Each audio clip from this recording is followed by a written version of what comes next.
Welcome back to Unfazed Under Fire. I'm your host, David Craig Utts, the Leadership Alchemist. This show is all about helping executives like you amplify your leadership and impact, gain fresh insights, and build the resilience needed to thrive in today's unpredictable world. Now, typically, I bring on thought leaders or seasoned executives to explore leadership development and people-centric solutions that can assist you in leveraging opportunities and overcoming some of your biggest challenges. But today and in the next episode, I'm engaging a different focus where I will be stepping into the political fray to examine the U.S. presidential election through the leadership lens. Now, I know you've probably been considering your choice and may have already decided who you're going to vote for in the election. You're not uninformed, but like many executives I've worked with, you may have had to rely on mainstream sources to keep up and haven't had time to dig deeper into what lies beneath the surface. I get it. You're busy managing your leadership responsibilities, your family, and everything else that life throws at a busy executive. But this election cycle is more emotionally charged than any other in our lifetime, and at times feels very complex and confusing. My goal today isn't to change your mind, but to offer a fresh perspective. Again, a leadership lens that can help you cut through the noise of identity politics and party rhetoric and media coverage. I believe this can sharpen the focus of one's choice should they have not fully decided. Now, my preamble for the show today is a bit longer than usual because I want to make sure you understand why I'm stepping into the political fray and why it's important to me to put my voice out there on this subject. I didn't always think this way about politics, and I've usually kept business and politics separate. But this election feels different and critical. So I'm taking the risk because I believe so much is at stake. So let me explain where I'm coming from. First, I want to point out that I identify as an independent and have been there for the past 8 years after voting with the Democratic Party for most of my life. So I'm not here to support any particular political party or its ideology or its narratives. That said, I stand for the promise of our founders who set forth.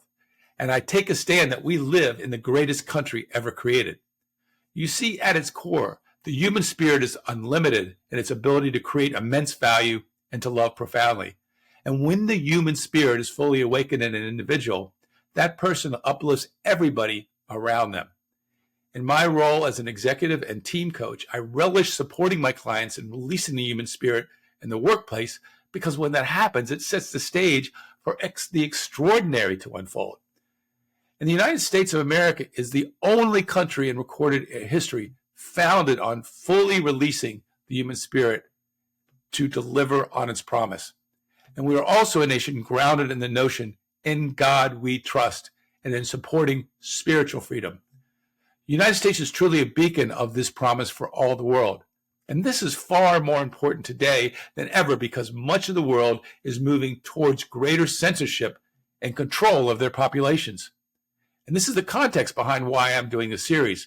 We must remain that beacon for the rest of the world so that the human spirit can rise and move humanity forward towards its greater promise. It's also true that the United States government has done things, especially over the last 50 years, that go against the human spirit. And we have allowed people in government and in secret to do horrible things, actually. All of these terrible acts have happened without us knowing it. And none of these egregious acts were sanctioned by the American people, nor were they aligned with the principles of our founding documents. And I also passionately believe that the reason one of our candidates is so maligned and attacked is because he threatens those who have corrupted our government. I also know we are still in the process of creating a more perfect union. And there are many people in our country that are on the outside looking in at the American dream. Again, this is not the fault of the American founding principles, but rather those that are leading us. And we must also do a better job of teaching all our citizenry how to leverage those freedoms and make sure opportunities are continuously expanded. Now, all that aside, let's get back to what I think we all agree upon. The fact that our country is facing massive challenges economically, at our borders, and on the international stage. On top of that, our citizenry is divided, and we seem to have lost a common our common American identity. And this is not a small thing. As Abraham Lincoln said in the Gettysburg Address, a house divided against itself cannot stand. In some political circles now, it seems, being patriotic or even saying I'm proud to be American feels like a dirty word. And many have been programmed to believe that there's something inherently wrong with being an American. But maybe I'm old-fashioned. I wasn't raised that way. There's a difference between being proud of your country and a kind of nationalism that separates us from the rest of the world. I believe in the former. Let's put this in context of being an executive in an organization. When your people are excited to come to work, when they feel proud of your brand and your mission, and they are clear on what they're there to do, they tend to bring their best selves to their job and develop better versions of themselves over time as they execute it. In the same way, if we're going to come together as a nation to fix our problems and improve our lives, we need a leader who believes in the founding principles of this country and re-inspires unity in the citizenry. In short, we need somebody that's a true servant leader to those principles and the people he serves, who believes that the government is of, for, and by the people. Today's conversation isn't about telling you how to think or who to vote for November 5th. And it'll be clear to you, Ryan and I have made a choice. Yet I would ask you to follow our logic and see if it does not open up a new perspective on your choice. To let this moment be a moment of critical thinking for you.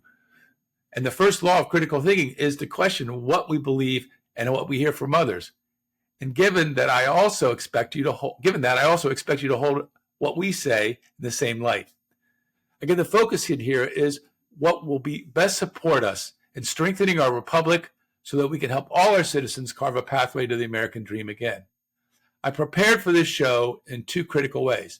First, while our personal opinions will flavor the conversation, the focus will remain on viewing the candidates through the leadership lens. I do not think the media has done a very good job at this, and saw it as a void that I felt Ryan and I could fill. You can think of your vote as considering hiring a CEO to run your company. Who is best positioned to lead it back to unity, safety, freedom, greater prosperity? Second, I've done extensive fact-checking to ensure that what I share is grounded in reality. I also put together a page on my website where you can find resources that corroborate some of the information we'll discuss today. And you will find that link in the podcast description below, and I will share it towards the end of this show. So now I'd like to welcome my colleague and good friend, Ryan Mcshane, to today's show as my co-pilot. If you listen to the show regularly, you might his name may ring a bell because he was on the show earlier this year as a guest.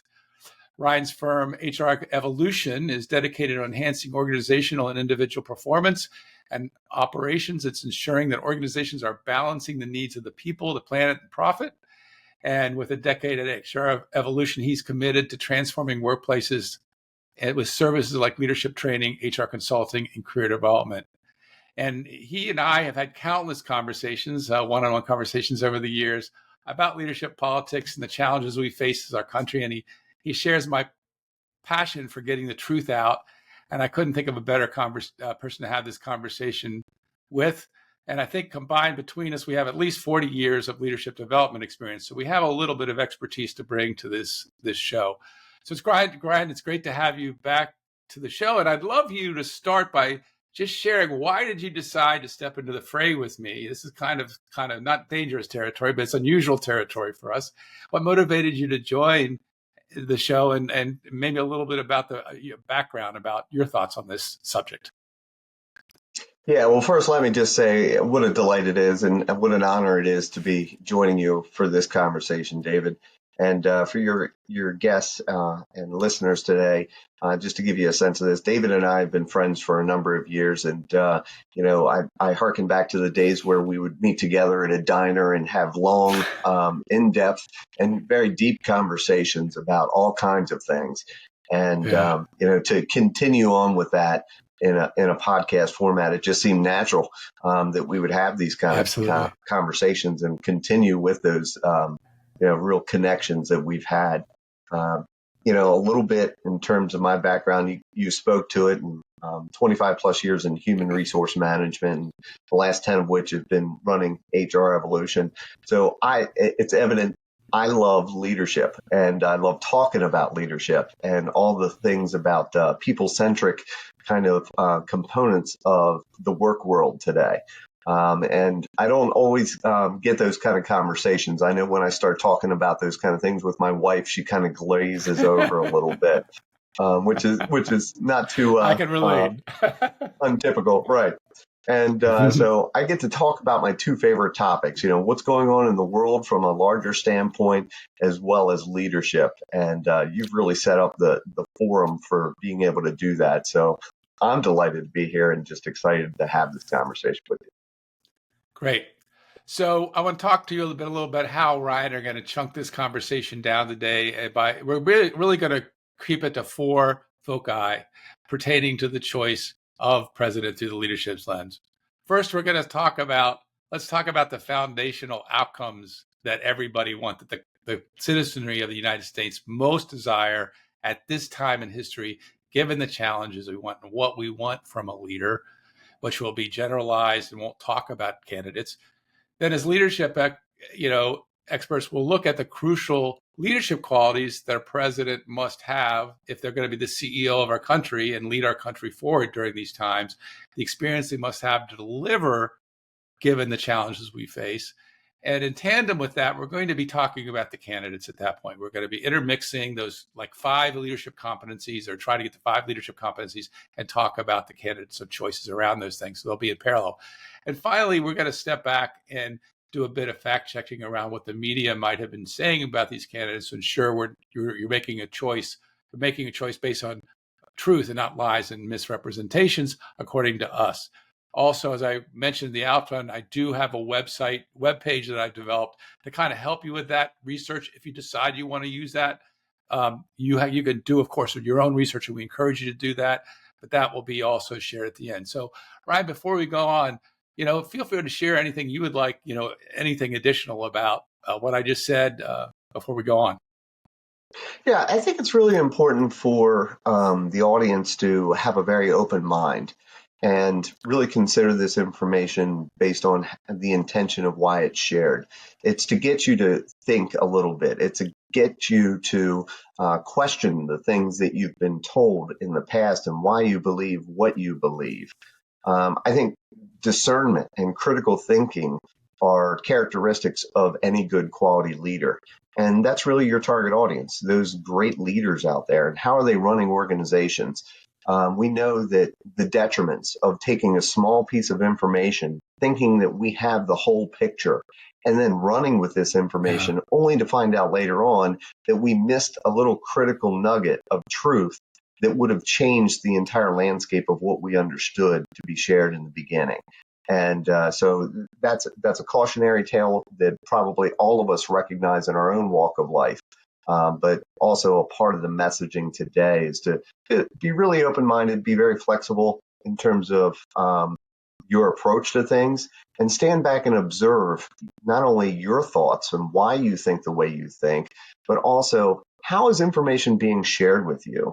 Do you feel like it's being done from an authentic standpoint, or do you think that there's some kind of influence targeting that's being taking place there? And as a result of that, does it change the way you think and the way you think about the way you think? I think we're going to have some great metacognitive discussions as we go on today. Yeah, and I wouldn't be surprised if some listeners out there, you're going to have reactions to some of the things we say. Listen, we're just two Joes here trying to have a conversation and share what we know. Again, the intention of this show certainly is that you clearly, as I said in the preamble, see what we're leaning towards and what our choice is.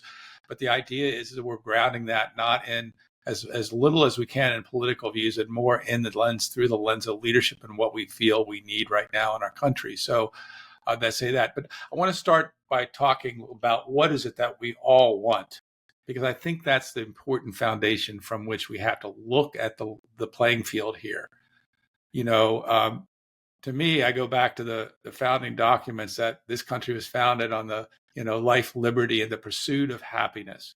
As I said in my long preamble to the show, It's the only country that's ever been founded to support the rise in sustains and the expansion of the human spirit in all its glory. And there's no other country that has been grounded in that.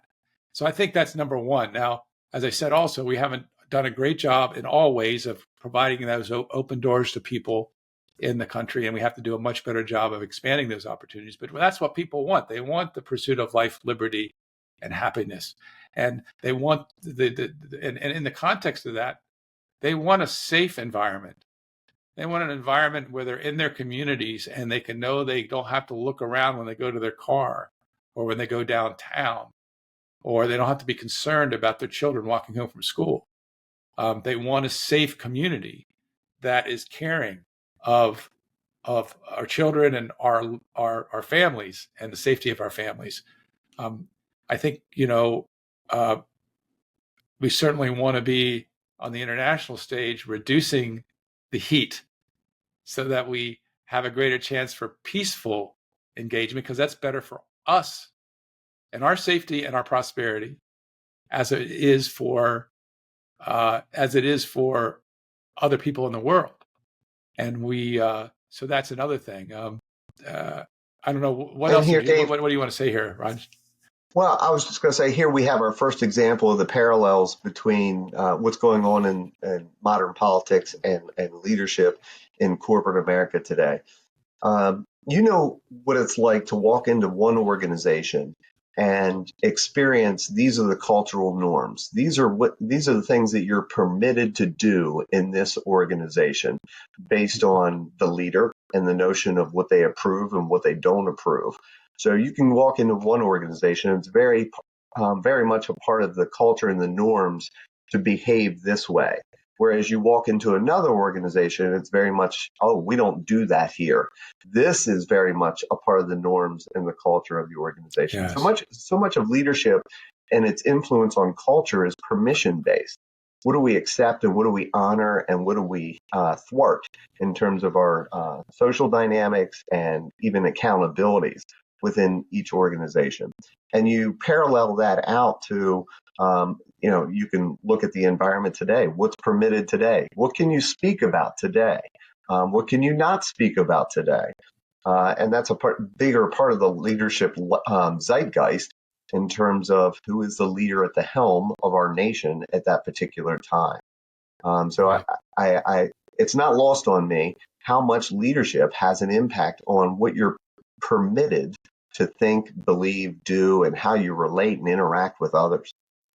Yeah, and so you're in a certain way you're speaking to like First Amendment, Second Amendment, Third, Fourth, Fifth Amendment, like who is supporting those fundamental principles that we're grounded in, which is if you say our value set, our values for an organization, the constitutional amendments could be seen as our values for how we know how to operate a free society that creates prosperity for all, or as many people as we can through the process. Yeah, and bringing it back to the workforce.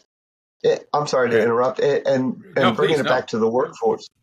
You know what it's like, hey, you can't do that without asking permission, and so much of what you do, you have to ask, mother, may I, in order to be able to carry forward those specific actions. Whereas this other cultural environment, workforce environment, corporate environment says, oh, of course, you're given all the autonomy and flexibility and empowerment to be able to make those decisions on your own. And so you look at it from that standpoint, I think it's important to draw those correlations out. That's really you mentioned well about the freedom of speech and First Amendment and things of that nature. Yeah, I mean, can you speak up in this environment versus can you not speak up in this environment? And so much of that is predicated on what you had begun in terms of what we all want. We want freedom of agency. We want self-sovereignty to be able to make those decisions. And in so doing, we ultimately end up creating so much more instead of just complying and being confined to very narrow areas of you can operate safely in this space, but go outside of that space and you're no longer permitted to do those things. And that confinement really impedes organizations, but it impedes individuals and consequently the organization as well, just as it impedes nations and communities and societies of people.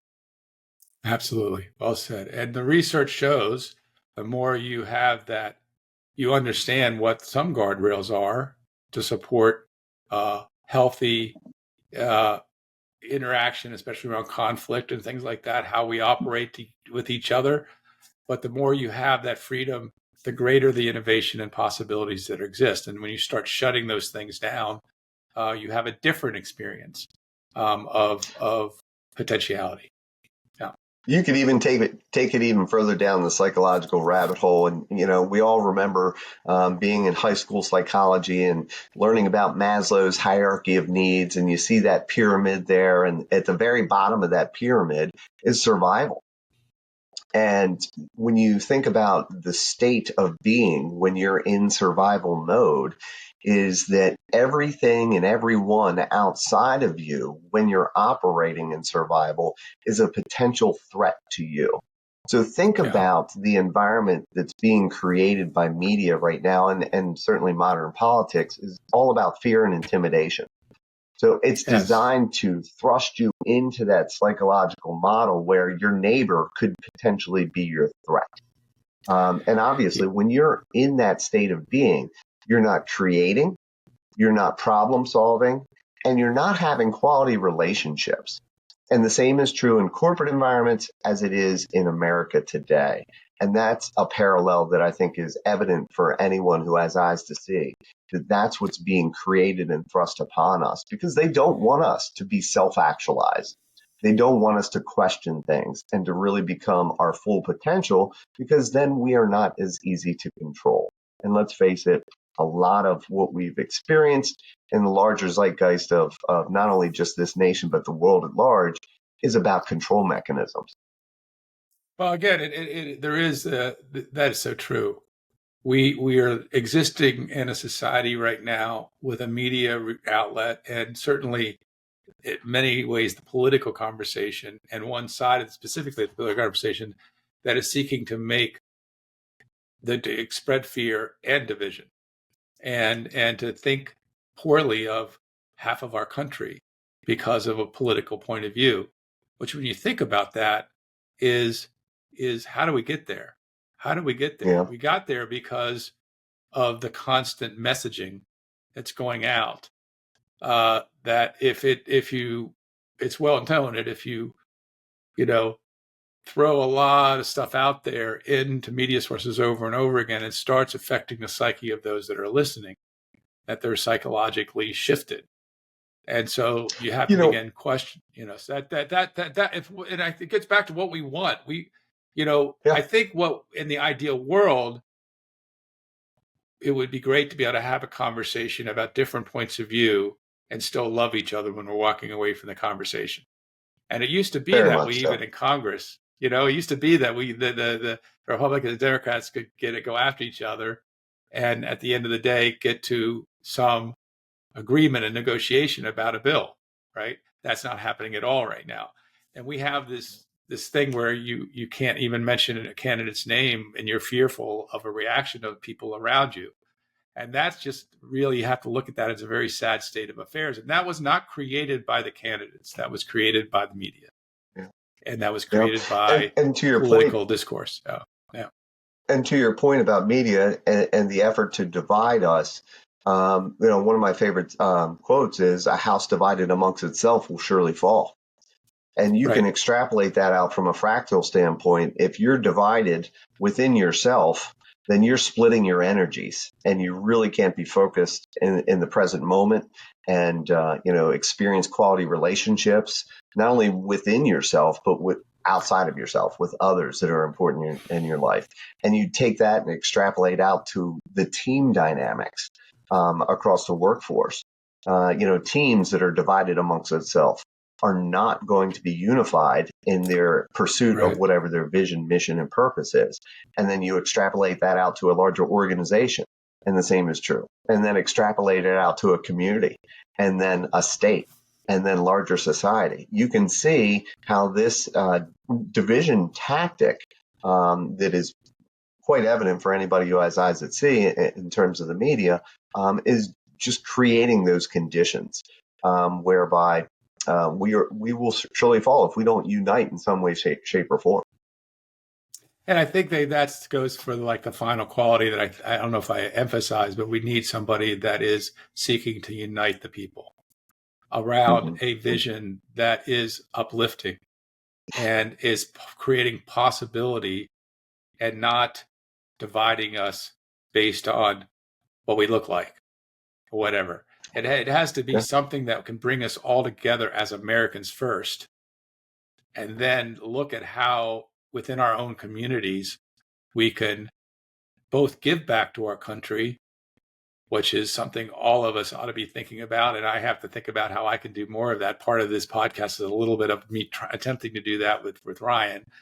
But how can we give back to our communities? And also, how can we create communities that where we feel more connected than not connected? Again, a house divided. I mentioned that in my preamble as well, right? You may know that. I mean, that's Abraham Lincoln's speech at Gettysburg Address, which really summarized constitutional principles in a beautiful way.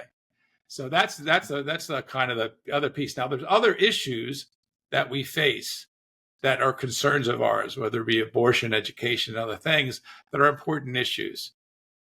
But at a time in our history, and we're going to start stepping into the leadership conversation. At a time in our history, we have an economy that's fragile, inflation that's out of control. That's been set forth over the last 3.5 years. We have a border crisis due to an open border policy. That's as plain as you can say it. It's not because we couldn't get our act together and all of a sudden we have millions of people coming in. No, that happened on purpose based on policy. And third, we're living in an international world that is very treacherous right now and is on the throes of going from major fires into an inferno of World War III. And all those are, to me, probably in that order, they're all in the same thing. It are the biggest issues we face in our country right now is we have an invasion going on our southern border. It's happening. The numbers, we can share more numbers of the impact that's had on us, real numbers a little later. And we've got a hindrance of entrepreneurialism and business and economic breaks and inflation, and we've got international crises going on all over the place. And to me, right now, that points to the kind of leader we need, a leader of strength and courage and conviction to deal with those issues, who has experience, right? So, any additional thoughts on that, Ryan? While you're talking, what kind of occurred to me is if you were going to do something or things to destroy the company or the country, how would it be different from what we've experienced for the last 3.5 years? Yeah. I don't know if you've ever heard of the screw tape letters, but they kind of talk about, that's the framing. If I were the devil and I was going to, ruin society, these are the things that I would do. Well, you look back at what's taken place over the last 3.5 years, and you might say, well, if they were determined to destroy the country, how would that be different from what we have seen over the last 3.5 years? Because so much of what we have experienced has been a real deleterious effect on not only the person, but the community, the state. And this just hasn't just taken place over the 3.5 years, but I think it's only been magnified over the last 3.5 years. This is truly, truth be known, you and I know this, David, but these things have been taking place over the last 50, 60, 70 years in some cases. And both Democrat and Republican presidents have participated in this, right, throughout the very much so. And I think that's an important thing to mention and bring it up, that it's not just about one party or over the other party, and that's not my message. I know that's not your message either, David. It's just a matter of standing back and really observing and looking at who's doing what. And I think that actions speak a lot louder than words.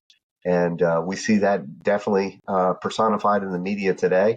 They'll tell you all kinds of things, or even politicians will say all kinds of things, but then you look back at their actions and their behaviors a little bit later on, and I know we'll probably get to it at some point, but that's a big part of my shift in terms of my um, predisposition on how I viewed Donald Trump. Back in 2016, I remember very clearly looking at the two candidates that were being put forth to us, and I thought, oh, great, another false binary. It's either this person or that person. Me too. Um, and thinking, well, geez, I don't like any of these alternatives. We obviously recognize that, Hillary Clinton is, not someone who I would ever vote for. And given her past behavior and the things that she's been involved in, I think she would be a clear detriment to the country. But at the same time, I thought, we've got a reality star that had a TV show, and he's a real estate guy, and you're telling me that this could be a good president? Come on, man. And that was my mindset back then. And I remember being so disenfranchised by the politics at that point. I did not vote in 2016 because I was like, I'm not, being forced into that false binary.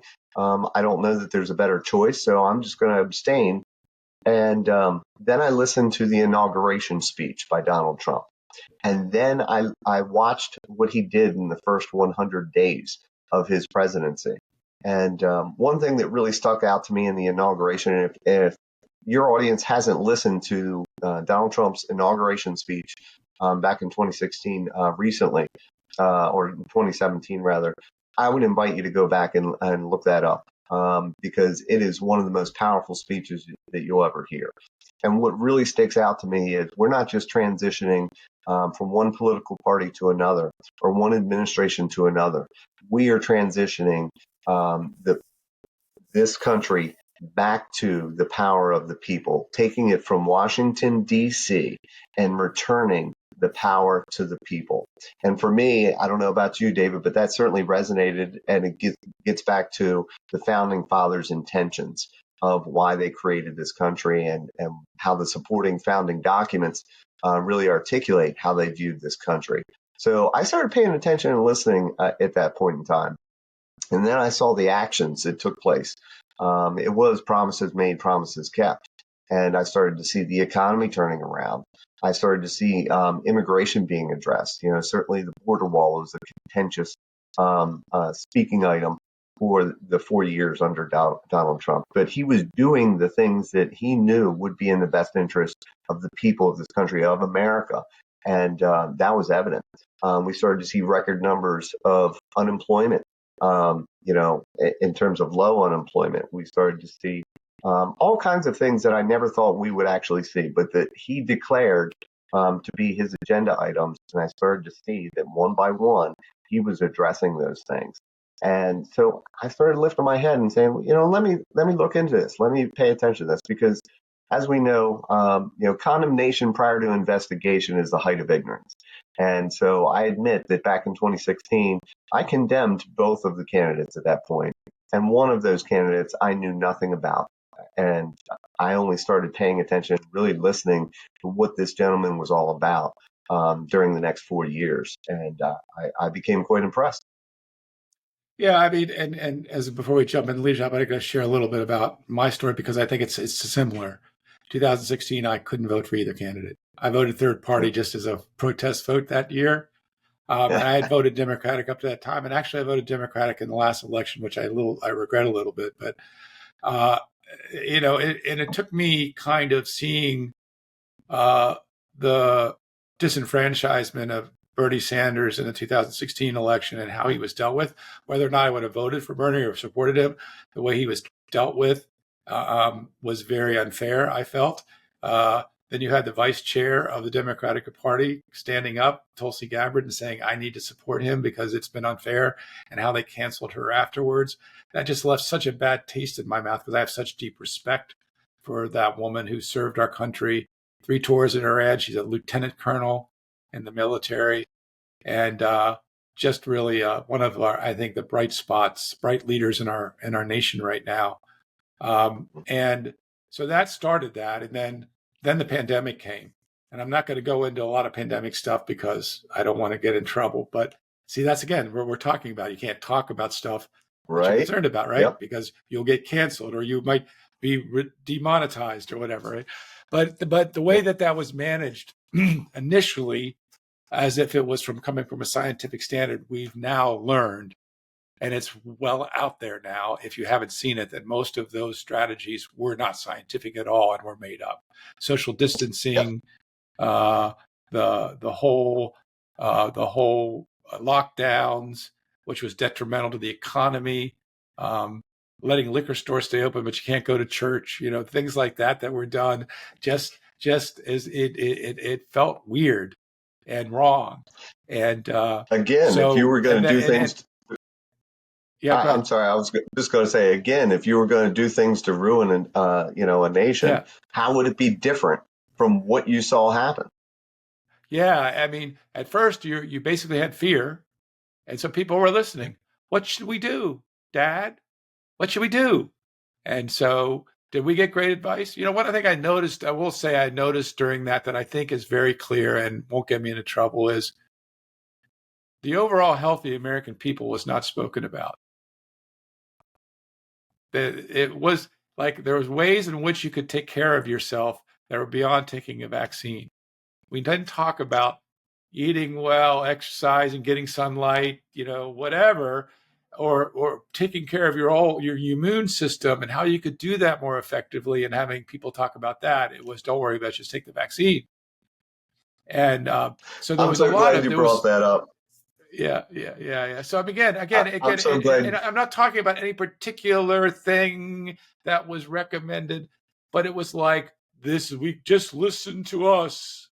And it's turned out to be kind of, uh, it's been very tragic for a lot of people to follow all that. So that led to me just saying, okay, there's something going on here that I haven't seen. And I also started looking at, as we got ready for this election, who was going to be the choices. And I began to see the open borders. And I had a friend of mine who's a colleague who's a Russian, Anatoly, who had left Russia because he had family in Ukraine and he didn't want to get put in the army to go fight his brothers and sisters. He's not a Putin fan. That said, during the beginning of the Biden administration, Anatoly said to me, he said, look at what they're doing to border policy. And I wasn't even aware at that point of the border that much. It was just the very beginning in 2021 when they came in.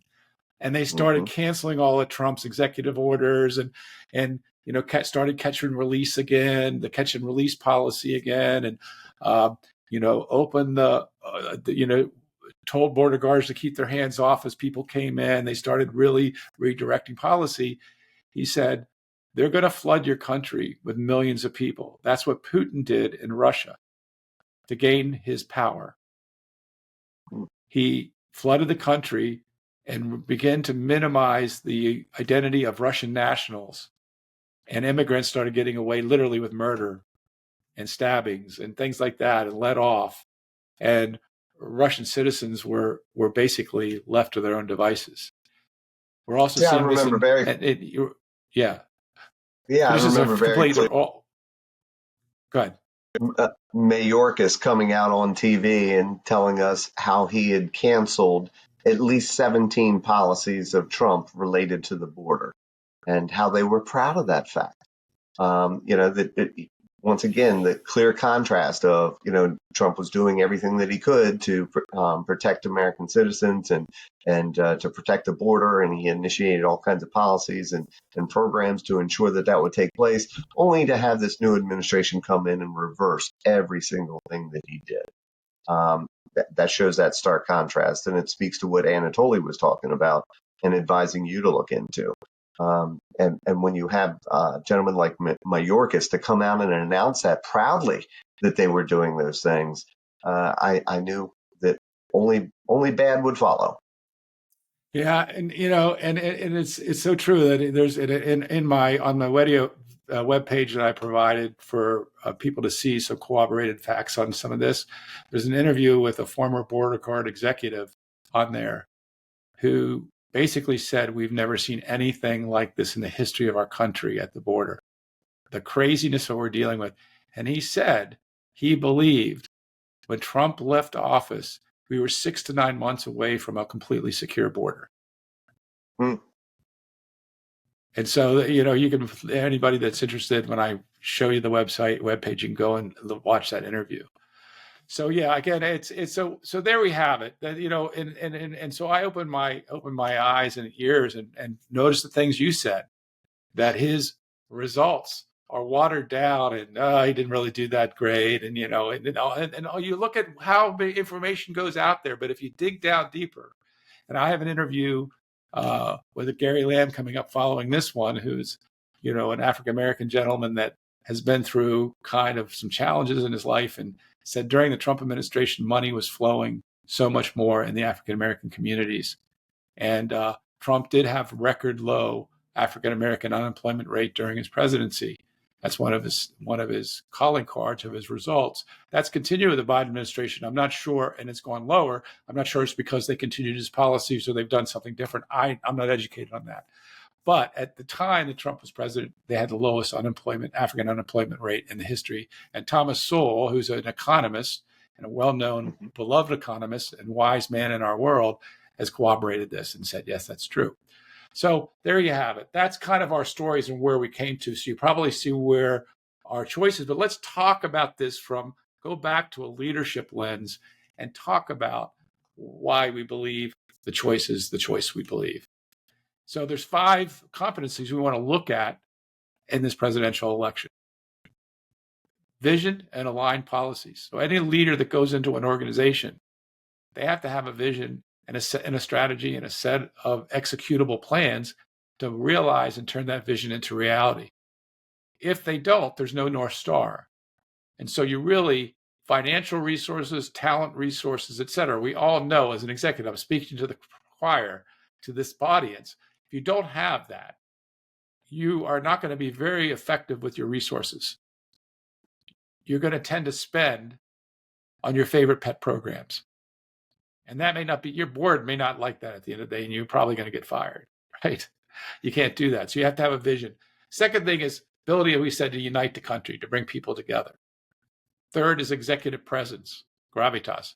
We need somebody that has confidence and the ability to step into conversations with Vladimir Putin and Xi Jinping and our adversaries, North Korea and other places, and hold the line and negotiate in our interest, in the interest of America, without being taken advantage of or having their inexperience and their wet behind the earness get us into trouble.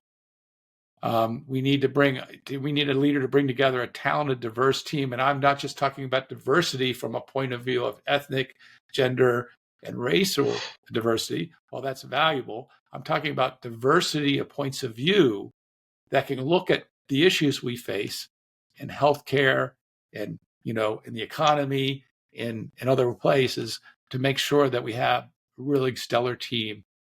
And then finally, it's the ability to do effective execution. The ability to fairly execute on the vision, the policies, to bring the team together and to get things done. So those are what we're going to be focusing on. And let's start by a compelling vision. So as you look at Trump and Kamala Harris, what would you say about compelling vision? Ryan, why don't you start with this one? What would you say is, Yeah. where is, and how does vision hold together, not just policies and ideas and things I'm going to do, like increase the child care credit or whatever, on your taxes, but what holds that all together so we're moving in one direction, and which candidate has that? I like the way you put it in terms of the guiding star, the North Star that guides us. Otherwise, if you don't have a compelling vision of where you want to go and how you want to achieve that ultimately, then we're all subject to shiny object syndrome. Oh, this is what's popular right now, or this is what's popular right now. And ultimately we never achieve towards our end goals because we're constantly chasing the shiny object. I think that's important to recognize, not only from a corporate America connotation, but for a nation, national connotation. And so I think that you see very clearly that Trump has articulated what is his vision in terms of making America great again. It's constant. It's everywhere. It's all that you see in terms of MAGA, make America great again. Well, what's included in that? And there's any number of policies and procedures that you can go to his website and see what Trump is specifically saying is a part of his agenda. And I want to note that, there's been a lot of propaganda around this Project 2025, and it's a misnomer. Trump has nothing to do with Project 2025. This was born out of a think tank that he had nothing to do with, and has come out repeatedly and said, I have nothing to do with this. I'm not involved in this, and this is not a part of who I am and what I want to espouse. If you really want to know what he's about, go to his website, and you can see exactly what his plans are for the future. Right. Now, contrast that with Kamala Harris, and it's very difficult to get her to speak succinctly on any policy or procedure. You just don't know where she's coming from. And up until a couple weeks ago, even at the time of the initial debate between Trump and Kamala, she had nothing on her website that articulated where she stood on anything. That's true. And I think that's where the shiny object comes from. I have the clear impression that she will say whatever is conducive to getting her the most likes, the most approval, whatever is popular at the time. And one great example of that is fracking, how she's changed her opinion on fracking. She was adamant against it, and even sued California's governor at the time because of continuation of fracking. She did not want that to take place. And then she'll come out and, do a speech in Pennsylvania and say, no, I actually do support fracking. Well, what's changed? Why has that changed? Those kind of questions aren't allowed to be asked. And she would certainly not speak to those things on her own. So it's not just a lack of vision, but it's a lack of how we're going to accomplish that vision as well. And that's something that you can contrast very clearly. Not only does Trump have a vision, but he talks about how he's going to accomplish that vision. And so, first and foremost, Kamala has failed on the very first core leadership competency. There's not a very clear and compelling vision that inspires anyone. Yeah. I mean, I would go back to, I agree that make America great again, prosperous again, affordable again, safe again. It's really all about looking at where we are now. And I don't understand why this is so radical. This MAGA is so radical. It's become so radical that the, MAGA people are the devil. I mean, and I've investigated those that go to Trump rallies, and they seem like good human beings to me. They're not crazy people.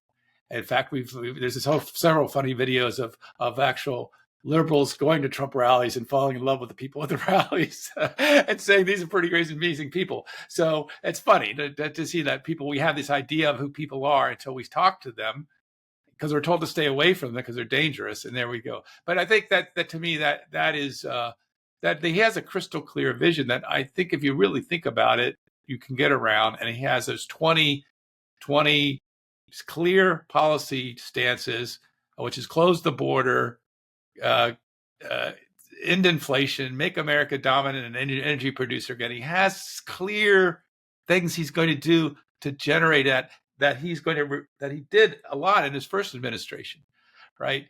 That now I think he's going to even do better in this administration if he gets an opportunity. And you say, Kamala, the best thing she has is a new way forward. Well, who's been in power for the last 3.5 years? So what is the new way forward? Are you jumping back to Trump's administration and saying we already started the new way forward? Because going to your point, if the new way forward is what we've had in the last 3.5 years, and she hasn't discerned and stepped away from Bidenomics and some of the other policies that Joe Biden has instituted, so what's the new way forward? And what's this new opportunity economy? And why haven't you been doing that and influencing Mr. Biden, who apparently on The View the other day said that Kamala's been at his right hip the whole time, influencing everything he's done, including the border. So again, I just you have to say that in black and white. What is the new way forward? And what are you going to do? It's not inspiring, and it's not held together by anything. So you're going to Yep. say something, right? Yeah, it just goes back to the psychological component of this, which I think is so important for people to recognize. You know, how is it that we've been framed, that anybody who touts the idea of make America great again, or we've been a part of the label of MAGA extremists, it goes back to that idea that they have put you in a fear-based state of mind. So when you continue to pile fear on a foundation of fear, it continues to amp up people's awareness and self-protectionism mindset. And so when you constantly hear MAGA extremists in the news, it perpetuates that mindset. And once again, you're not thinking critically because you're in that fear-based mindset. And you know, I want to explain that biochemically speaking for your audience as well, because I think that's an important understanding for all of us. Is, you know, we all are familiar with the fight, flight, or freeze system that is built within us, Survival and mechanism.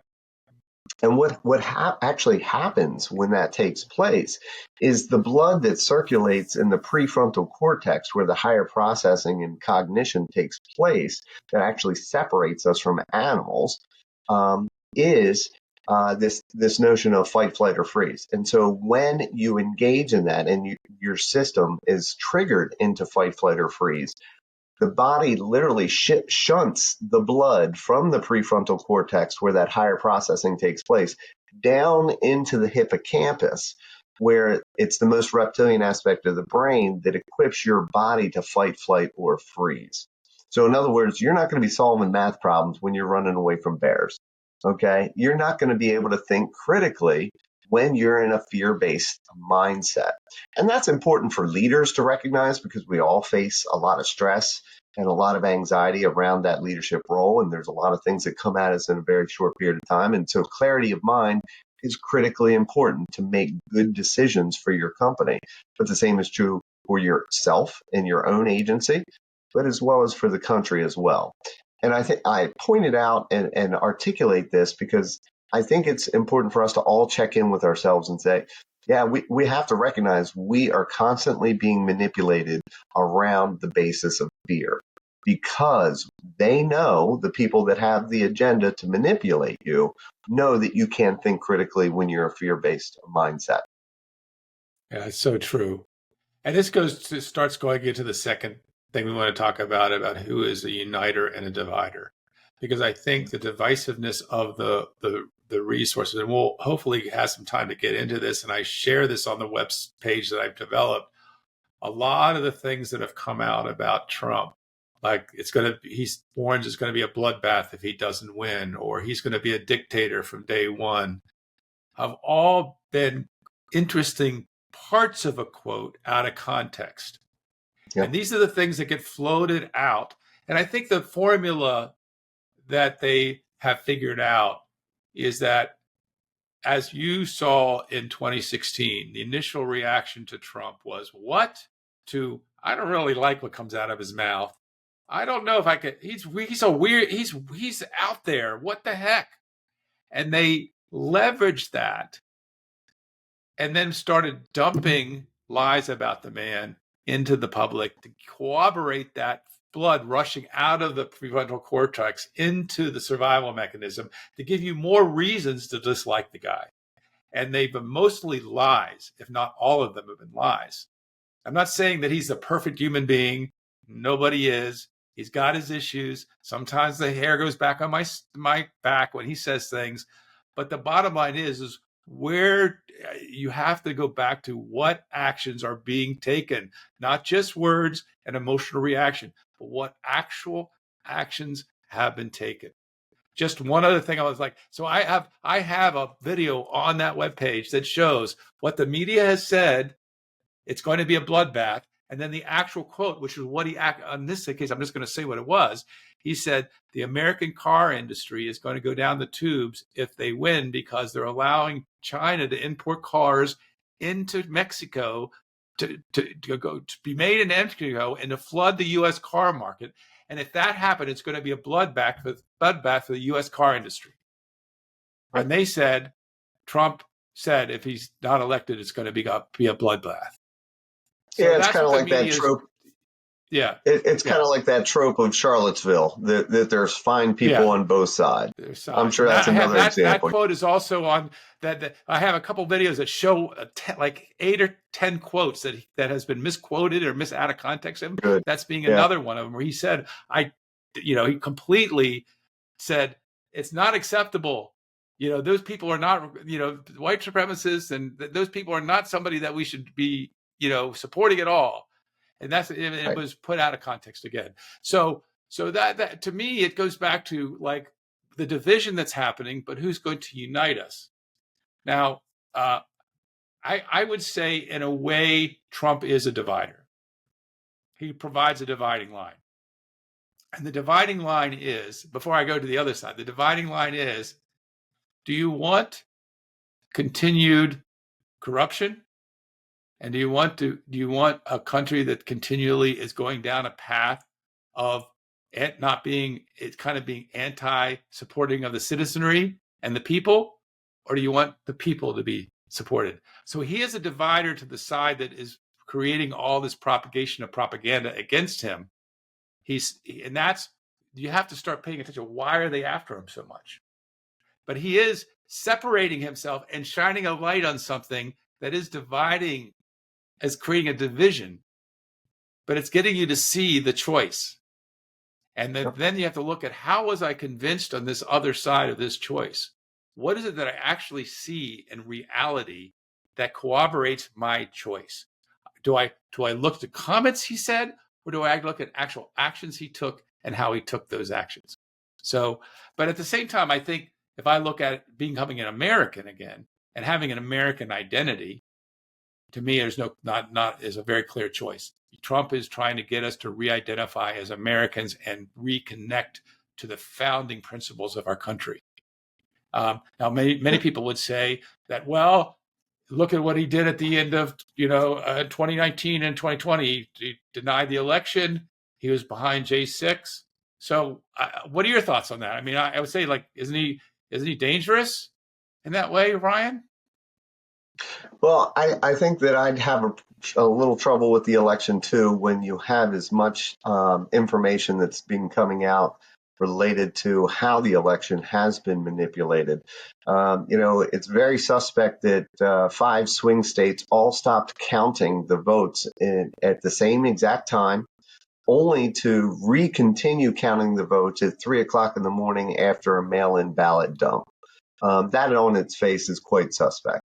You mentioned something else beyond the election, the January 6th.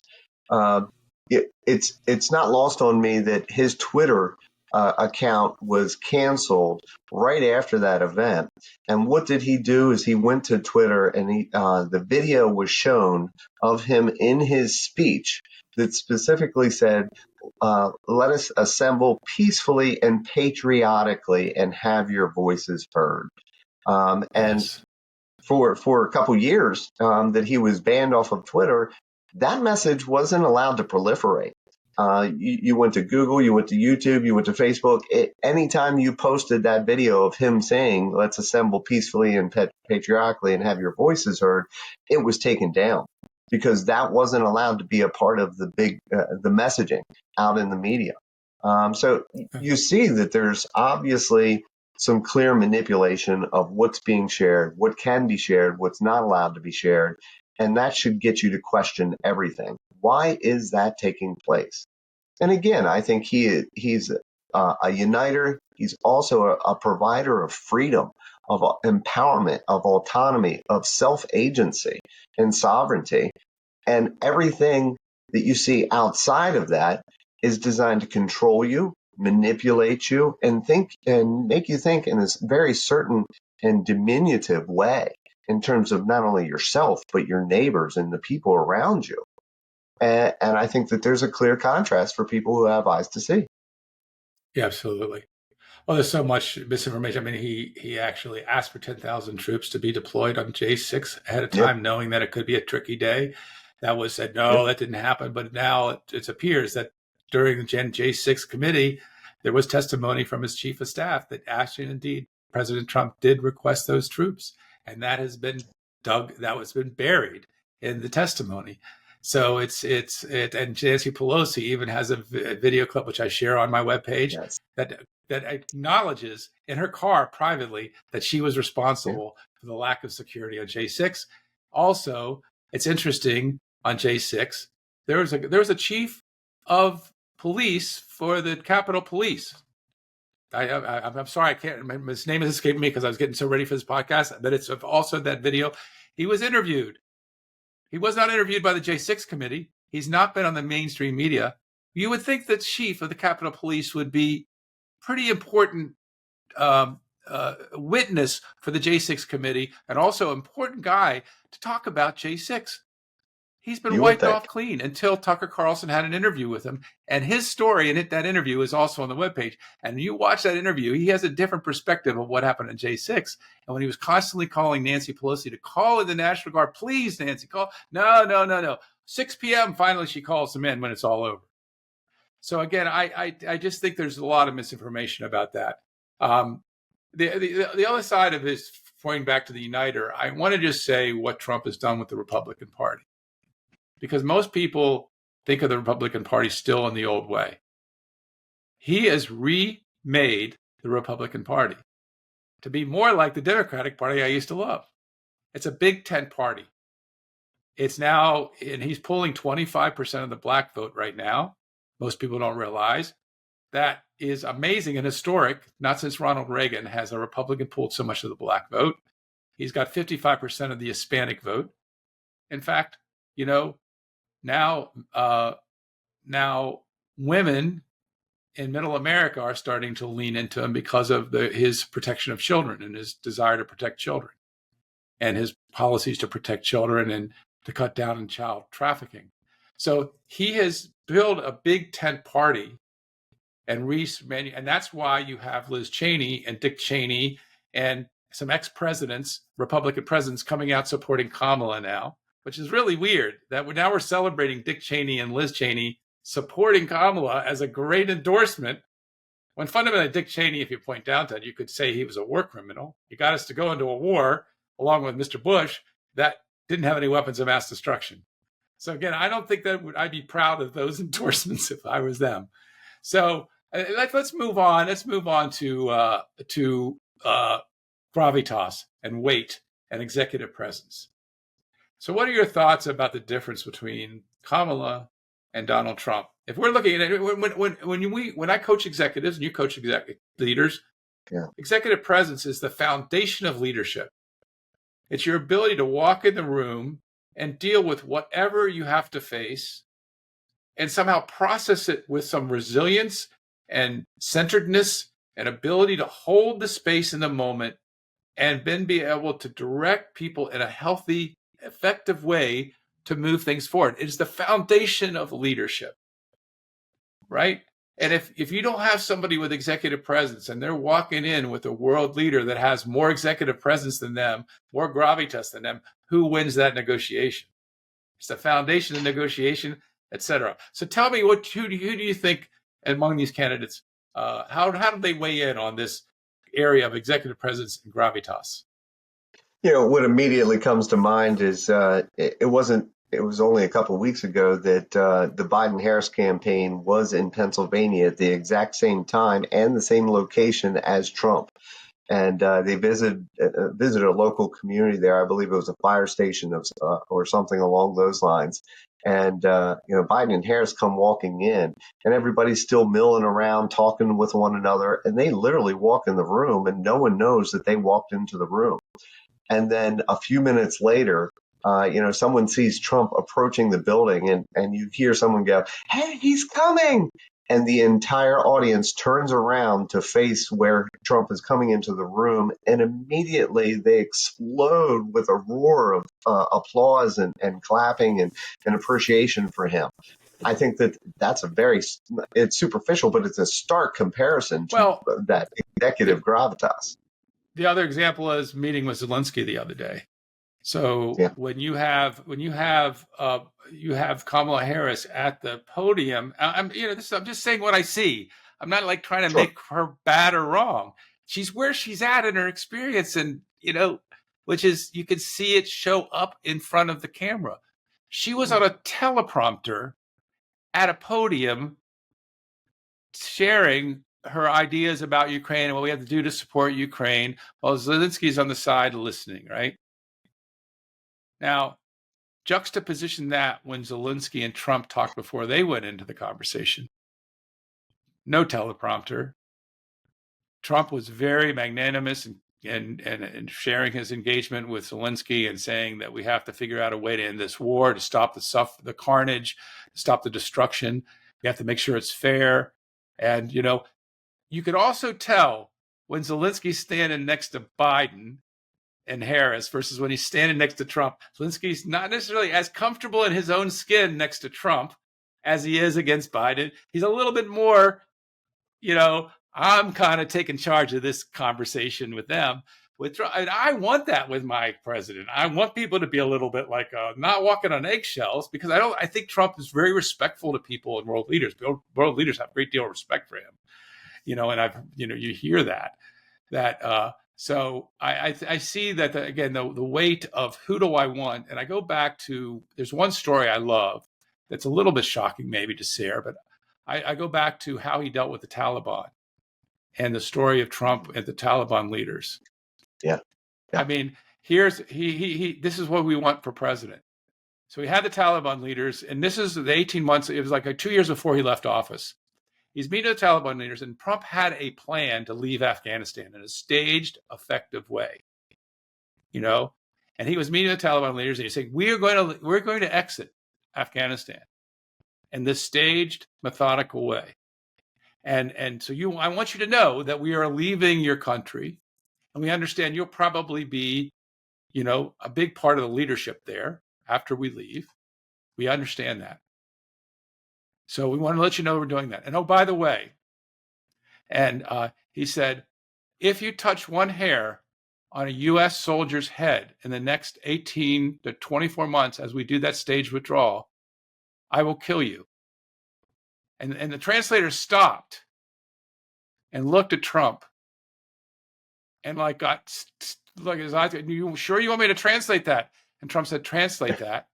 And then he had a guy come in and he said, show him the picture. And he went over to a picture of a satellite image of the guy's house and smiled and said, we understand each other. Not one hair on one soldier was touched in the next 18 months. So sometimes you have to come from a position of strength. I know that sounds pretty brutal, but that's the leadership that we need in this country at this time. That kind of bravery and that kind of strength. So I just wanted to share that. So, I mean, that to me is gravitas. And to your point, David, and once again, in contrast and comparison, I'm not aware, and maybe you might be from your own experience, but I'm not aware that Kamala has had these kind of conversations with world leaders. I know that she met with Zelensky, but has she met with Xi? Has she met with Brazil? Has she met with Saudi Arabia? Has she met with Putin? I mean, how do you think she would stand next to Putin in terms of well, she hasn't met the media. She hasn't confronted the media. I mean, and so if what I'm saying is that, and that's to relate to what you're saying, if she doesn't have the courage to go and have a debate with Fox, or to go into the Fox station and have an interview with them off script, Trump will go into any place. He'll go into enemy territory, most liberal press territory, and have a conversation with them without a teleprompter. And she can't do that. So to me, that extrapolates to what you're saying is that's a whole different territory. You talk about the media, you go to a whole other level when you're talking about world leaders like Xi and Putin, et cetera. Yeah. That's right. And if you don't have the executive presence and gravitas to even handle Fox News media, come on. I mean, how are you going to run a nation? And how are you going to, exhibit the strength that is needed across the world? I think it's clearly evident that you can't do those things. You only operate in environments that are friendly to you. You're going to see that there's not too many friendly environments out there. Yeah. Well, let's talk about your next step, which is ability to bring together a team that's going to succeed at the endeavor. So what have you seen about, I'm not as privy to how Kamala's building her team. It's been There are probably things I could have done more research on, but I don't know if you have thoughts on that. But it has been clear of the people that are surrounding and collecting around Trump. So what are your thoughts on the ability to, now what we need as a leader in an organization, you need somebody that has thick enough skin and ability to hear things that go against their beliefs and be able to take that in and even be willing to change the viewpoint of themselves to look at things in a fresh way to solve problems. So who is creating a team like that? So, I mean, that's the thing. Yeah. Yeah, that's precisely where I was going to go with it in terms of that flexibility and learning, because the very first thing I think about, and I was very critical of some of the people that Trump surrounded himself by in his first term. You had a lot of neocons and people that were a part of the globalist agenda that is not, America first. And so when I started to see that, and also see that they were summarily dismissed in their roles shortly after that they arrived, I was refreshed to see that. But at one point in time, I remember making a post on social media saying, I think the Trump administration really needs some HR consultants in there related to some of the talent that he's bringing into the workforce. I think that was his learning curve. For I sure. do too. And again, that's my point. It was his learning curve, but he learned, he grew, he adapted, he was flexible, and he's grown from that experience. And I think that you see that now. Who in the world would have imagined that RFK Jr. would have come out and endorsed Donald Trump and even said, yes, I'd be honored to be a part of his administration should he win in the future. And then you've got Tulsi Gabbard, another one that you have high respect for in terms of her service and in terms of her agenda and what she's trying to achieve as well. You start to see that he is really starting to assemble a power team of people around him that can really execute. I mean, he even has Elon Musk, who's being considered for a Department of Efficiency. That's really remarkable to see, because we all know the government is a lot of things, but efficient has never been one of them. I remember working in the public sector, both local public sector government and federal government. And I remember thinking to myself several times when working in those environments, if the citizenry only knew how their tax dollars were being utilized, there would be riots. So it's obvious that we have gross financial waste in our government. And as a taxpayer myself, and you as a taxpayer, I think we want to know that our dollars are used wisely and in the best interest of America, not to the detriment of America. Well, we have a $35+ trillion deficit, debt right now. That now, I think our interest payments are exceeding our DoD budget, the Department of Defense budget. Wall Street Journal came out and basically said, this is not related to common staff, but I'll get back to that the quote unquote Inflation Reduction Act and columnist tie-breaking vote on that exasperated inflation greatly. Sure. So in a sense, they're spending fever. They're spending. I mean, Trump did spend a lot around the pandemic, but you have some, and moments like that, you do have to throw some money at a situation to keep the country from going into a depression with everything that happened. But they continued and escalated that to and I find it funny that they want to now go after price gougers, that their policies actually created the potential of that happening. So to me, the hypocrisy in that we're going to litigate this. We're not going to talk about how we created it. Again, I've been here for 3.5 years, and that inflation was at 2-3% or something like that before when we started. Now, where is it at now? And now I'm going to go after price guys. That's how we're going to solve it. To me, that's ridiculous. But I also go ahead. Yeah, go ahead. And to me, it's let's look like we're doing something about the problem, but not actually do something about the problem. And I've seen that in corporate America as well. Is we run around and talk about the symptoms all day long and how awful those symptoms are, but you dare not look at the cause because let's look at the border. Let's look at the border bill that they say that Trump killed. Right. Everybody says we had a chance. Of course, it took us it was like just last year that they finally came up with the border bill because they had to do something about it. And I have a video on 5 reasons why it was a good reason why that bill was killed. But one of the things is people don't realize it was a $118 billion bill, 20 billion of which was to be used for the border. What was the other $98 billion being $98 million wars in Ukraine and Israel? It's for foreign aid. So the border bill had 80+% of it cordoned off to foreign aid and 20% of it to the border. So again, they throw something at it, and then it was almost like it was dead on arrival. So you wonder, like, who's making the political stunt here, right? They're going to kill the bill. That's going to make us bad. But anyway, that's conspiracy theories. I don't want to get into that. So. Well, I do want to add the mention that I think the border bill was a straw man to begin with. And if you understand what I mean, by the straw man allocation of terms, we never needed a border bill to address the problems at the border. The president has that as a part of his empowered autonomy to be able to address national security. There's no bill. There's no necessary approval by Congress. That's already a part of the powers of the president. And, Trump enacted those kind of things when he was in office, and he didn't need a bill to do it. But in fact, you saw that there were political factions that tried to fight his authority and power to do those kinds of things.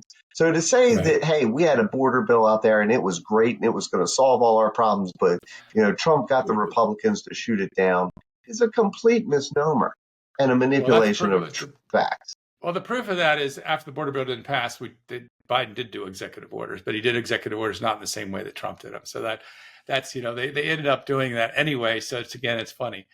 Well, and so I mean, the last thing I'll say about, dividing, building a team is if you look at the teams that they had, and both Kamala and Trump have had fairly high turnover rates. Trump has been lower than Kamala's turnover rate.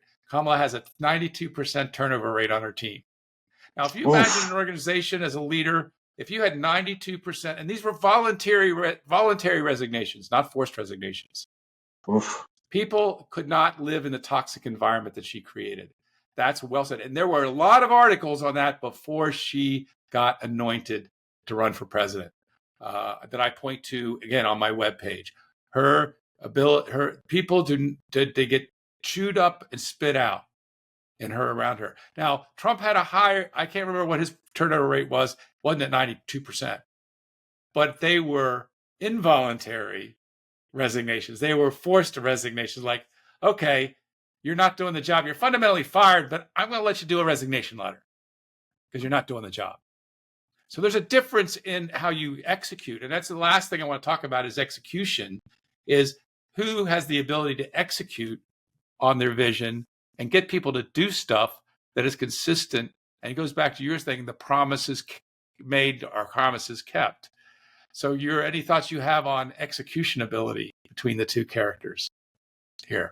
Well, I think that we have a clear, rich history and documentation of all the impact that he had not only in his first term, but the promises that he has made and set up for his next term, should he come back into the office.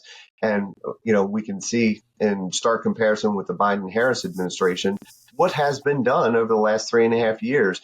I would challenge your audience to identify one thing. I'm not asking for a list. I want one thing that this administration has done for the betterment of America. I think that your audience would be hard-pressed to come up with that one thing and to actually have it be truthful and authentic and not just a media talking point that they've put out there. Whereas I think that we would have a laundry list of items that, and we've discussed some of them here today, in terms of what Trump's impact has been on America and how it's been instituted all to make America more, healthy again, wealthy again, abundant, prosperous, all the things that I think that we want. And a big part of that is free agency to make our own decisions for ourselves. Whereas what did we see in the Biden administration, the mandates, the lockdowns, having permission to do anything that we really want to do? That's not America. That's antithetical to everything that America believes in. So I think that there's some real stark contrast there, but I know that you've probably got some things in mind too that you're going to speak to. Well, I think you said it in a nutshell. I want to use some of the rest of the time to talk about maybe what some of the things we started talking about, like, what's happened over the last 3.5 years. What are some of the lies that have been propagated? Because I think the execution is clear. Clearly, he's a better executor. He's run businesses. He knows how to execute. He knows how to get a team to do stuff. He clearly did that as president more than people are willing to admit. His results speak for themselves. To me, I look back at the inept execution of the withdrawal from Afghanistan and the tragic results of that execution, which apparently Kamala was the last in the room in those decisions. She said it out loud. I was the last in the room, and I was very intimately involved with those decisions. So that's on tape for her saying it. Yep. And we lost 13 soldiers in that evacuation.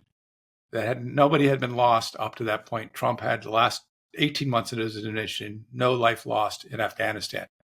We left millions of dollars of military equipment behind, including, for you dog owners, the dogs, who the Taliban hated. So you can only imagine what happened to those poor dogs when the Taliban found them. And we had people climbing on planes. We remember the images. That was and I agree, it's one of the most embarrassing moments in U.S. history for our country. And you know what? The other thing I want to say is the commander-in-chief would have reached out and talked to those 13 families. Those 13 families have never, ever, according to their words, never heard from Biden or Harris. However, Trump has spent hours with them, without being even on the TV or made known. So, I mean, that's an example of execution right there, a lack of execution. So, I mean, the whole thing in Arlington Cemetery that got blown up about him not following these photo color. This is the stuff that the media does that drives me crazy. When that came out and Kamala Harris pointed to that, 12 of the 13 families of the fallen victims of that Afghanistan 15 minutes came out and said, "How dare you, Kamala Harris, say that? We invited him to be here, and he spent hours with us behind the scenes without the cameras on." People don't know that because it's not covered. Sure. So, I mean, see, to me, that is an example of a difference between the two right there. And what you do in one place, you do in all places. That care and attention that he showed those families throughout the period of time since that withdrawal, and the way he spent time with them. I mean, Tulsi said she watched and almost came to tears because of his attentiveness and caring with those families. And that's not. And to that point, and not to put too broad of a stroke on it, but it's the old golden rule. What would you want for yourself? Do unto others as you would have done unto you. What would you want for yourself? Having faced a tragedy, are you looking for people that come alongside of you, to pick you up, to dust you off, to empathize and demonstrate that compassion, say it's going to be okay, we have a brighter future ahead? And Trump's the only one doing that. And he recognizes that many of us have been traumatized and put under a great deal of weight as a result of this administration, today's current administration, Biden and Harris, and their policies, and how they've had a real detrimental impact to the economy. It always amuses me when I get into a conversation with someone who has a very different position and position on what's happening today, and they say, "Hey, we can talk about politics, but you can't bring up economy." Well, wait a second. Economy is what meets us every single day when we come out of our homes and roll out of our bed in the morning. When we go back to our homes and look at our bills. That's exactly right. Everywhere. Exactly right. when we go Yeah. down the road and put gas in our vehicles, and we can see the stark comparison to the prices that we're paying. And not only that, for the groceries that we're trying to put food on our tables. One of the best Trump ads out there is Kamala Harris talking about how everything has been more expensive over the last 3.5 years. Um, yeah, that's exactly right. It has under your administration. And for some reason, we're to believe that if you're to be inaugurated as the new president, things are going to change. Why would that be? You presided over all of this inflation, and you've done nothing to benefit any of us. Yeah. So as we start, I really appreciate that. That's so true. I mean, it is to me, it is really obvious if you're willing to look, and if you we have to, like, as I say, look away from the emotional charge and what we're told, and do our own research and be critical thinkers, and not the powers to be, and especially most recently, the Democratic Party has been brilliant at words and stirring the pot of emotions. But when you have a conversation about facts that are basing that, which to me comes down to, as I tell my leaders all the time, you may have a belief about yourself or others, but have you looked at the basis of that belief? Because if you're not doing that and you're making decisions like this choice for president based on some belief or assumption that has been emotionally charged, that has to be true because I feel it to be true, you are already in dangerous territory, because you then may be making a choice emotionally that is not grounded in reality. I go back to a quote that Obama actually said in a speech when he talked about sending out misinformation and how you destroy a democracy. Now, many people have this out like he's sharing the secrets of what they're doing. I'm not going to go there, but I still think his words have weight and how we're wrapping up this show today. He said, to destroy a democracy, you just have to flood a country's public square with enough raw sewage. You just have to raise enough questions, spread enough dirt, plan enough conspiracy theorizing that citizens no longer know what to believe and know what is true. Once they lose trust in their leaders and the mainstream media and political institution and each other, in the possibility of truth, the game is won. I want to go back to what Ryan has said. Look at what they've done over the last 3.5 years. And I would invite you to challenge what you've heard. And I want to summarize some of that, and we can touch it. So before Donald Trump came down the escalator in 2015, announced for presidency, he was everybody's friend. He was beloved in the media. He was on Oprah in the 90s, and she was telling him he should run for president. He went to, I think, Chelsea Clinton's wedding. He was, everybody wanted his endorsement. Everybody wanted his money. But once he announced, what did he deal with? He dealt with Russiagate in his first 2 years in office, which I think overshadowed the results that you, Ryan, spoke about. They basically covered up the good he was doing for the country. And every day on MSNBC, we had Rachel Maddow saying, we finally got him. We got the smoking gun. But there was never any smoking gun, because it was a lie created by Hillary Clinton that's now been proven factually to be a lie that was propagated and got the FBI to investigate. And there was nothing ever there related to that. It was totally false, fake. And Hillary Clinton had to just pay a little fine and a slap on the hand for doing it. And we forget about that. We had the two failed impeachments. The first one, paradoxically, was where Trump pressured Zelensky to give him more information on Joe Biden and his relationship with Hunter Biden with Ukraine and Burisma. Now, as it turns out, that was, and basically Zelensky eventually said he didn't do anything wrong, and they basically dropped it. It didn't go anywhere. But when you think about, Biden has been looked into by House Republicans, obviously, but there are real receipts that over $10 million came into his family through 24 shell companies. There's bank records that show this. Now, we can't say whether Joe Biden was involved. I'm not trying to paint conspiracy theories. I'm just having to paint a picture for you. This money was going into bank accounts of Jim and Hunter, but not only that, their wives and children and grandchildren, bank accounts from China, Romania, and the Ukraine. And they can't say what business they were in. There's no profit and loss statements. There's no list of employees. There's no list of services rendered. Money is just showing up in these bank accounts, and it can be seen through the records. Now, I'm going to stop there with that. I'm not going to say that Joe Biden was involved in that. But let me ask you, what business were they in? What business were they in? And if this would have been the Trump family, would we not be on top of it like a fly on I won't say what? So, I mean, we have Hunter Biden's laptop. 51 intelligence officials signed that document that turned out to be their arms were twisted, and it was a lie that Hunter Biden's laptop was Russian disinformation.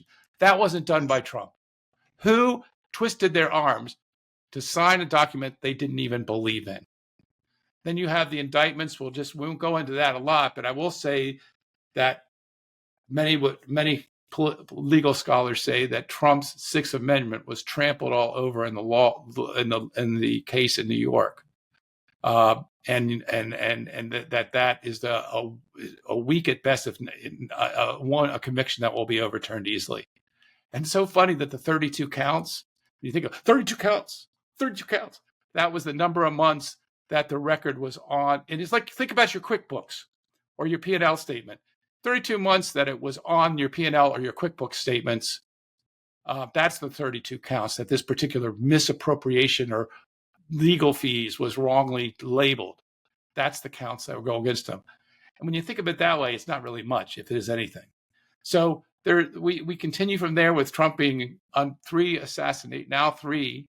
potential assassination attempts. One succeeded in shooting him, and two were failed.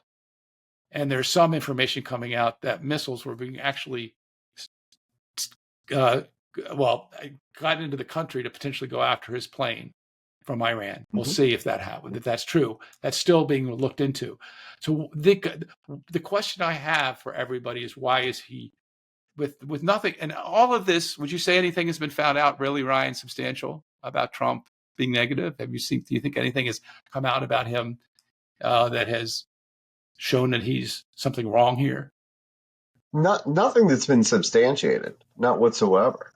And I'd also add that Matt Gaetz came out in an interview and said that they're aware in the intelligence community that there are 5 cells in the United States that are active in terms of their intentions to assassinate President Trump. And 3 of those 5 cells are from foreign nations. So we have foreign interference being involved in this as well.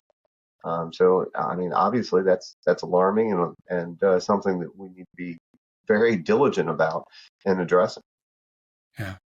Well, again, I understand that we obviously have a stance here, but the stance I want to remind you of, and I'll let you have some final words here, Ryan, is that we care about this country. We care about the underlying constitutional principles because, again, this country was built on the expression of spiritual freedom and expression of the human spirit.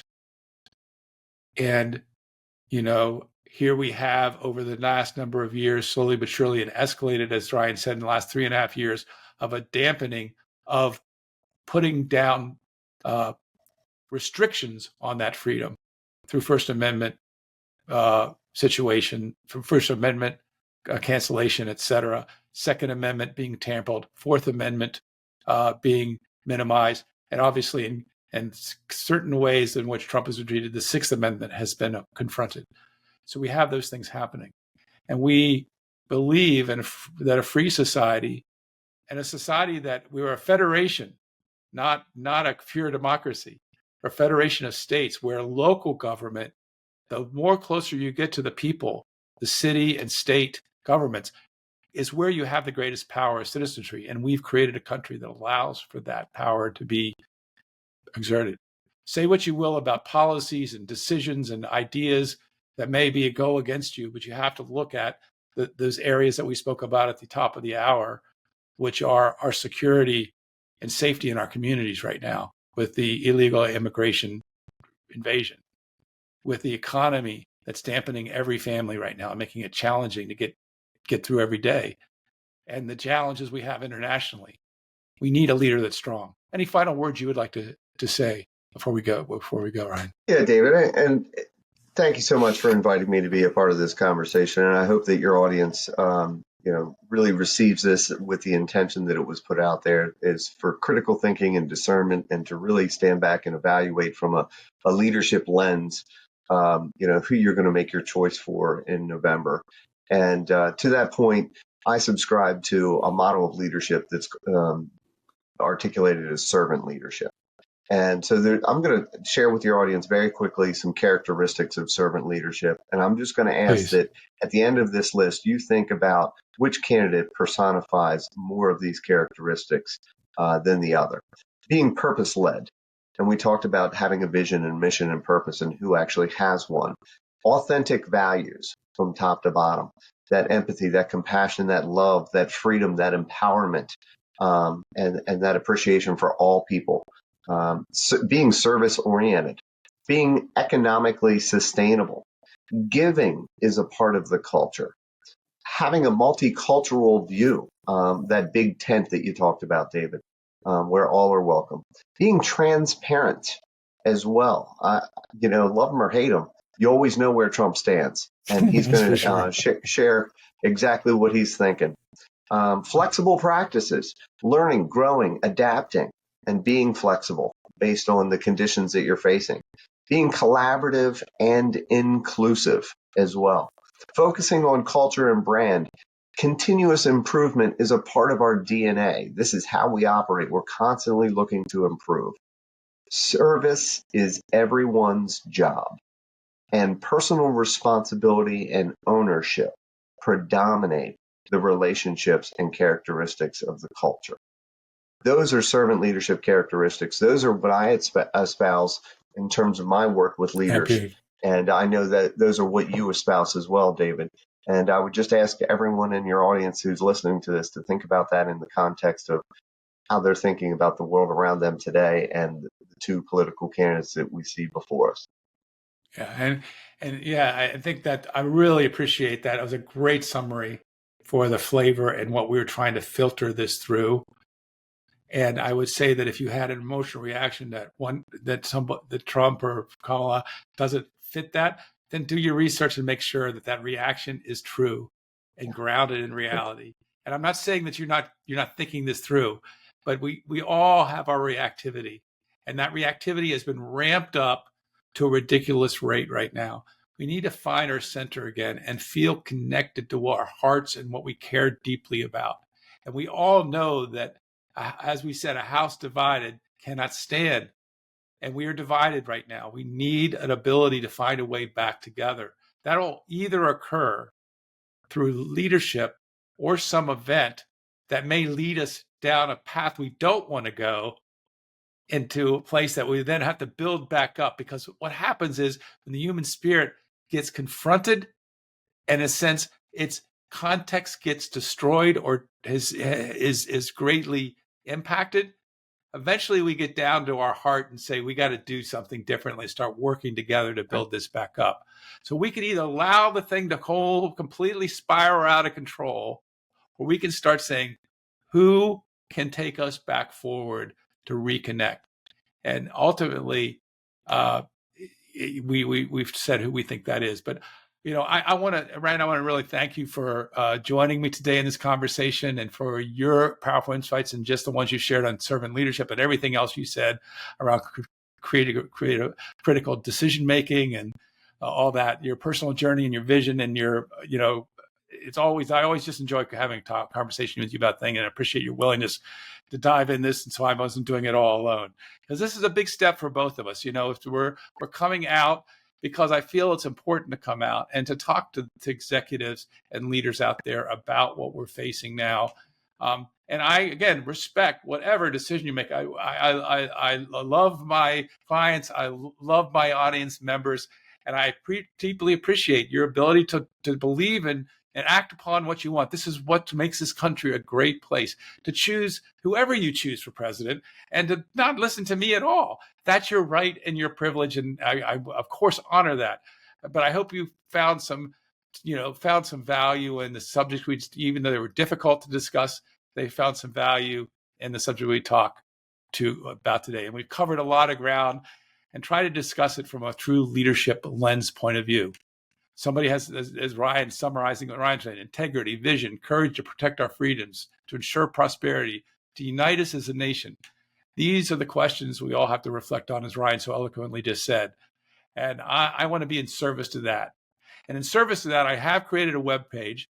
And the web page is, and I'll also provide this in the description below, davidcraigutts.com/2024 election.